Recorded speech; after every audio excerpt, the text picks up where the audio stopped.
नमस्कार. आवाज माझा वृत्तवाहिनीत आपल्या सगळ्यांचं स्वागत. वेळेच्या काही ठळक घडामोडींकडे. दिल्लीतील AI समिट दरम्यान युथ काँग्रेसच्या कार्यकर्त्यांनी भारत अमेरिका व्यापार कराराच्या आणि पंतप्रधान नरेंद्र मोदी यांच्या विरोधात केलेल्या आंदोलनाच्या विरोधात भाजपनंतर आता शिंदेंची शिवसेना देखील आक्रमक झाली आहे. ठाण्यातील टेंभी नाका येथील आनंद आश्रमाबाहेर शिंदेंच्या शिवसेनेच्या वतीनं राहुल गांधी यांच्या विरोधात जोरदार आंदोलन करण्यात आलं. शिंदेंच्या शिवसेनेचे खासदार नरेश म्हस्के यांच्या उपस्थितीत हे आंदोलन करण्यात आलं. यावेळी शिवसेना कार्यकर्त्यांकडून राहुल गांधी यांच्या फोटोला जोडे मारून राहुल गांधी यांचा निषेध करण्यात आला.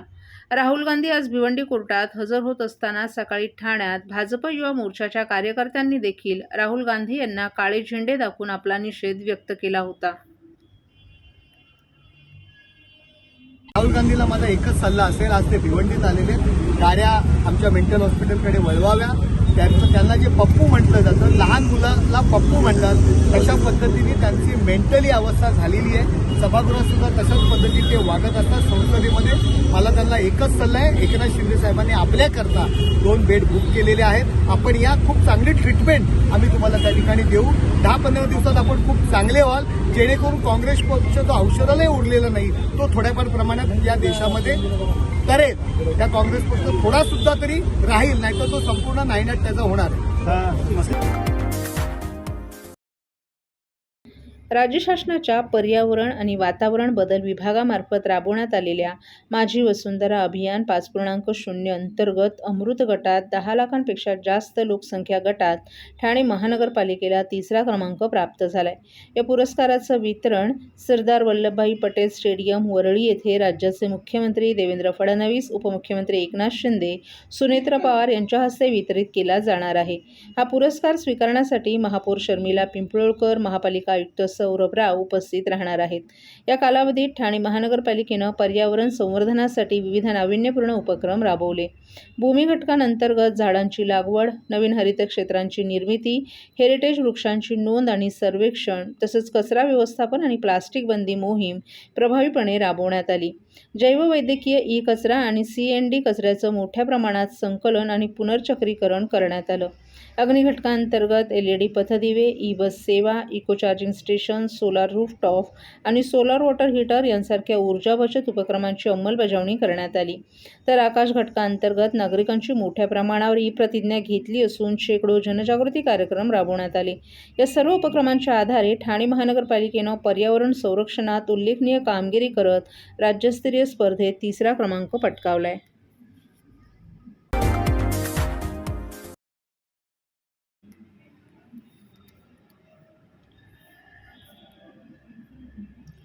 लोकसभेचे विरोधी पक्षनेते राहुल गांधी यांनी आज भिवंडी जिल्हा अतिरिक्त सत्र न्यायालयात हजेरी लावण्यासाठी जात असताना त्यांच्या वाहनाचा ताफा मुंबई विमानतळ इथून भिवंडीच्या दिशेनं जात होता. यावेळी आनंदनगर चेकनाका येथे भाजप कार्यकर्त्यांनी त्यांच्या ताफ्यास काळे झेंडे दाखवत आंदोलन केलं.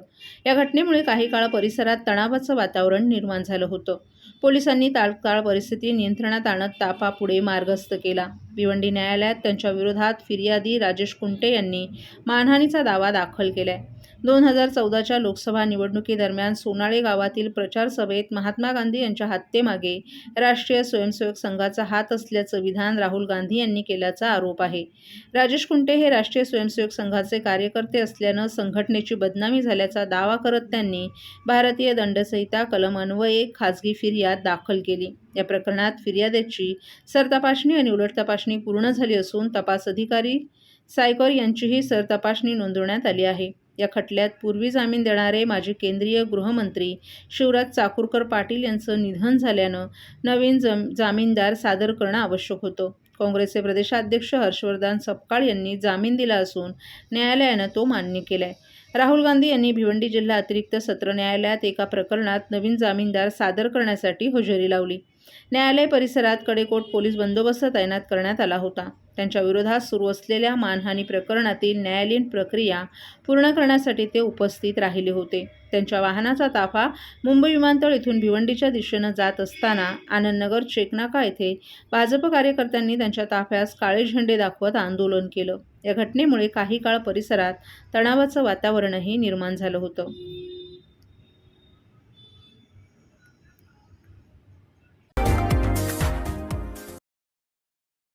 स्वातंत्र्यवीर सेवा प्रतिष्ठानच्या वतीनं ठाण्यातील गडकरी रंगायतन येथे आयोजित करण्यात आलेला सूर आणि ताल या संकल्पनेवर आधारित आनंदोत्सव या कार्यक्रमाची उत्साहात आणि दिमाखात सुरुवात झाली. या कार्यक्रमाच्या उद्घाटनाप्रसंगी राज्याचे उद्योगमंत्री उदय सामंत, शिवसेनेचे माजी आमदार आणि उपनेते रवींद्र फाटक, ज्येष्ठ अभिनेते जॉकी श्रॉफ, महापौर शर्मिला पिंपळकर गायकवाड, ठाणे महानगरपालिकेचे आयुक्त सौरभ राव, अतिरिक्त आयुक्त संदीप माळवी तसंच शिवसेनेच्या प्रवक्त्या शायना एनसी आदी मान्यवरांची उपस्थिती लाभली. या कार्यक्रमात जीवनगौरव पुरस्कारानं ज्येष्ठ अभिनेते जितेंद्र कपूर यांना सन्मानित करण्यात येणार असल्याची घोषणा करण्यात आली. विविध सांस्कृतिक सादरीकरणांनी रंगलेल्या या सोहळ्याला प्रेक्षकांचाही उत्स्फूर्त प्रतिसाद मिळाला. उद्योगमंत्री उदय सामंत यांनी आपल्या मनोगतात आनंदोत्सवाच्या 4 वर्षांच्या यशस्वी प्रवासाचा उल्लेख केला. ठाणे ही सांस्कृतिक नगरी असून गेल्या काही वर्षात तिची राजकीय ओळखही अधिक बळकट झाली आहे. तसंच मराठी चित्रपटसृष्टी आणि बॉलिवूडला उद्योगाचा दर्जा देण्याचा निर्णय मुख्यमंत्री एकनाथ शिंदे यांच्या नेतृत्वाखाली घेण्यात आल्याचं सांगून या निर्णयामुळे रोजगार निर्मितीला चालना मिळेल असा विश्वासही त्यांनी व्यक्त केला. यावेळी ज्येष्ठ अभिनेते जॉकी श्रॉफ यांनी धर्मवीर आनंद दिघे यांच्या आठवणींना उजाळा दिला. धर्मवीर आनंद दिघे यांच्यानंतर एकनाथ शिंदे खऱ्या अर्थानं त्यांचा वारसा पुढे चालवत आहेत असंही त्यांनी सांगितलं. समाजकारण आणि सांस्कृतिक कार्यातील त्यांच्या योगदानाचा उल्लेख करत जॅकी श्रॉफ यांनी उपस्थितांना पर्यावरण संवर्धनाचाही संदेश दिला. प्रत्येकानं किमान एक झाड लावून त्याचं संगोपन करावं असं आवाहन देखील त्यांनी केलं. यावेळी पद्मभूषण संगीतकार श्रीनिवास खळे यांची गाणी गायक कलाकारांनी सादर केली. आनंद दिघे यांच्या कार्यपरंपरेला पुढे नेत हा आनंदोत्सव वर्षोनुवर्ष अधिक भव्य स्वरूपात साजरा होत राहावा अशा शुभेच्छा मान्यवरांनी यावेळी व्यक्त केल्या. संगीत, कला आणि सांस्कृतिक वातावरणानं नटलेला हा सोहळा ठाण्याच्या सांस्कृतिक परंपरेला अधोरेखित करणारा ठरला. आनंद महोत्सव हा कार्यक्रम अतिशय दिमागदार पद्धतीनं ठाण्यामध्ये साजरा होतो आणि याच्यामध्ये जीवनगौरव पुरस्कार देखील दिला जातो. यावर्षीचा जीवनगौरव पुरस्कार हा जितेंद्र कपूर यांना देण्यात आलेला आहे आणि 4 कार्यक्रमांपैकी 3 कार्यक्रमांना मी स्वतः या उपस्थित होतो. त्याच्यामुळे या कार्यक्रमाची उंची मला माहिती आहे. अशा कार्यक्रमांचे आदर्श घेऊन ही सांस्कृतिक चळवळ अख्ख्या महाराष्ट्रामध्ये नेण्यासारखे हे कार्यक्रम ह्या ठाण्यामध्ये होतात. यावेळीचे देखील 3 दिवसाचे कार्यक्रम हे अतिशय भरगच्च आहेत आणि म्हणून या सुरुवातीलाच मी ह्या कार्यक्रमाला शुभेच्छा देतो. दिघे साहेबांनी ज्या पद्धतीने ह्या सांस्कृतिक नगरीला एक वेगळं वलय देण्याचं काम केलं होतं, त्यांच्याच पावलावर पावलं टाकत आमचे नेते माननीय एकनाथ शिंदे साहेब या सांस्कृतिक चळवळीसाठी फार मोठे योगदान देत आहेत आणि त्यांच्याच नेतृत्वाखाली हा कार्यक्रम होतोय. हा कार्यक्रम वर्षानुवर्ष चालू राहावा याच माझ्या शुभेच्छा आहेत. सर्वांना राम राम नमस्कार. दिघे साहेब, मैं ओळखते हूँ दिघे साहबाना. मतलब मैं बहुत साल से साहब के साथ हमेशा काम किया. मेरा फ़ोटो भी उनके ऑफिस में है और उसका जो पथ है वो पाथ पे हम चलते हैं. सबको मदद करना, सबको एक ही समझना, ये सारी बातें हैं. तो दिघे साहब का जो आप पुरस्कार भी कर रहे हैं और एकनाथ जी का वर्ध दिवस भी था, तो बस शुभेच्छा. ऑल माय लव एंड अफेक्शन सबको. धरी बोला. राम राम. जय हिंद, जय महाराष्ट्र.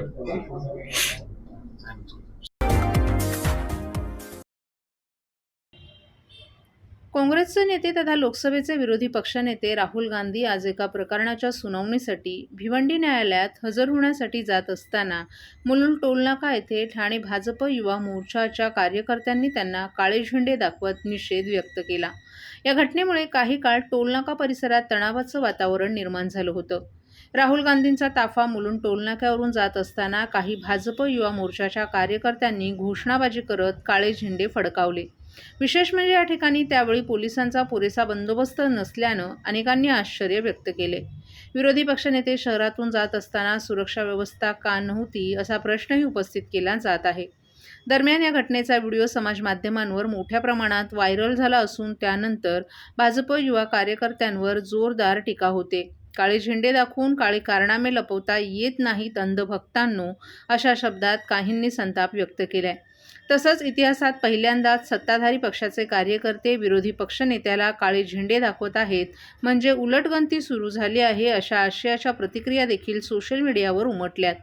या घटनेमुळे राजकीय वातावरण पुन्हा तापलं असून सुरक्षा व्यवस्थेवरही प्रश्नचिन्ह उपस्थित केले जात आहेत. तर पुढील घडामोडींकडे सर्वांचंच लक्ष लागलंय.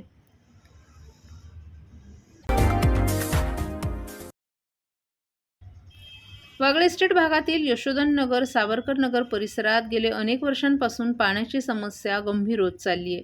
या परिसरात पाण्याची टाकी असूनही रहिवाशांना पाणी मिळत नसल्यामुळे परिसरातील रहिवाशांनी शिवसेना ठाकरे पक्षासह मडके फोडून आंदोलन केलं.